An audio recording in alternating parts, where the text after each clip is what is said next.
Happy Bear Months, no? Mga kabayan, no? This is Beer Fat Biker Studio. Don't forget to subscribe, like, and share. September 2, start of the Bear Months. Start na rin ng Monday, first day of the September na papasok sa work. Pero sinalubong tayo na ito. Ayun, no? Kita nyo, may baha. So, pasok pa rin tayo. And then, bye-bye natin. Ano ba yung tsura ng kalansangan dito? Lansangan pala. Dito, sa loob mismo ng Marikina. So, marami nang ano, may alert level na naman. Marami naman po mga tumitibig na di makakapasok. Subukan natin. Hanggang sa makarating tayo sa papasukan natin.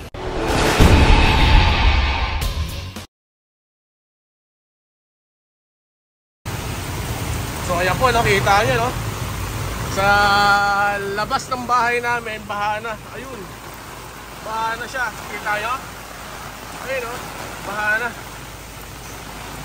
Ayun na baha, oh. Kita nyo. Baha na, di ba? Baha na, baha, ayun, no? Kita nyo. Bye-bye na natin.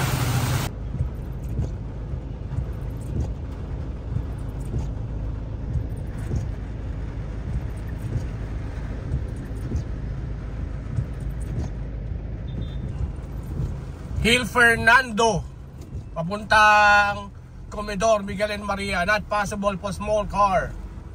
Ayun, stranded na sila. Ayun, okay, ayun. Small cars cannot pass through, ayun. So matatraffic tayo dito. Divert tayo ng JP Rizal via Malanday. Ayun po. Ito yung shortcut ng from Hill Fernando,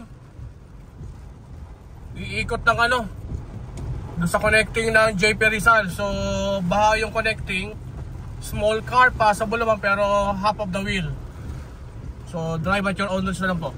So clear po itong Santos, no, from Hill Fernando.